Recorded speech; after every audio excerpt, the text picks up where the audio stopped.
भक्तगणों, आज आपको वाल्मीकि रामायण अरण्यकांड में लक्ष्मण का श्री राम को समझा बुझा कर शांत करना जो कथा कहूंगा, उसको ध्यानपूर्वक सुनिए।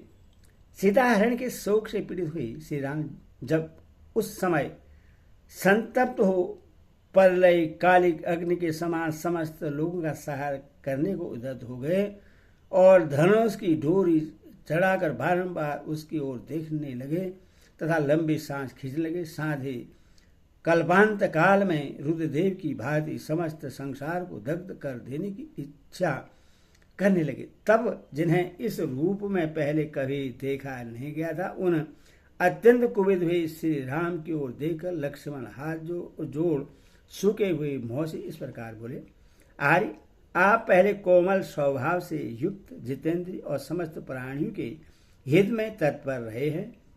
अब क्रोध के वशीभूत होकर अपनी प्रकृति स्वभाव का परित्याग न करें।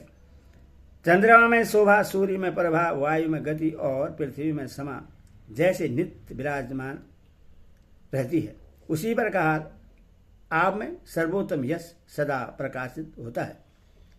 आप किसी एक के अपराध से समस्त लोगों का सहार न करें।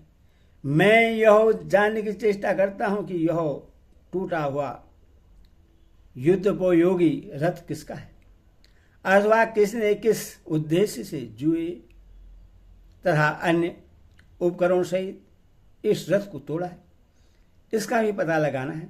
राजकुमार, यह स्थान घोड़ों की खुरों और थके पहियों से खुदा हुआ है, साथ ही खून की बूंदों से शीश उठा है।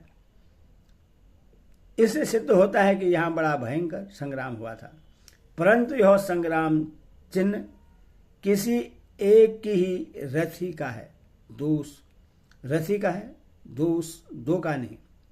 वक्ताओं में से श्री राम, मैं यहाँ किसी विशाल सेना का पतन नहीं देख रहा हूँ, अथवा किसी एक ही के अपराध के कारण आपको समस्त लोगों का विनाश नहीं करना चाहिए, क्योंकि राजा लोग अपराध के अनुसार ही उचित दंड देने वाले, कोमल स्वभाव वाले और शांत होते हैं।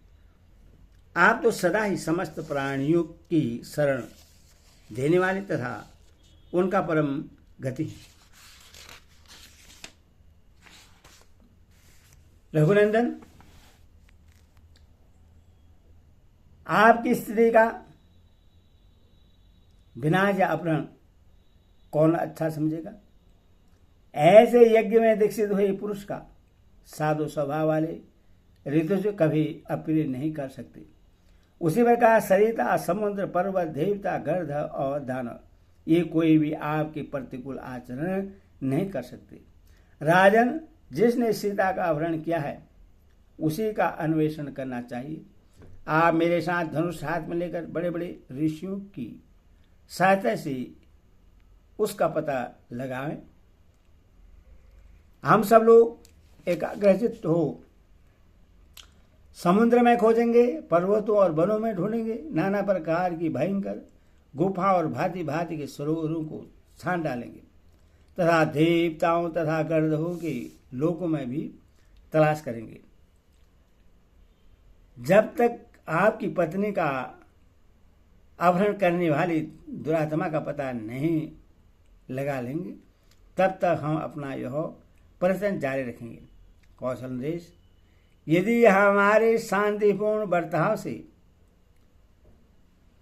देवेश्वरगण आपकी पत्नी का पता नहीं देंगे तो उस अवसर के अनुरूप कार्य आप कीजिएगा। नरेंद्र, यदि अच्छे शील, स्वभाव, सामनीति, विनय और न्याय के अनुसार प्रयत्न करने पर भी आपको सीता का पता न मिले, तब आप सुवर्णमय पंख वाले महेंद्र के वज्रतुल्य बाण समूह से समस्त लोगों का सहार कर डालें। इस प्रकार 12वें पे आदि कवि अरण्यकांड में पूरा हुआ। बोले सियावर रामचंद्र की।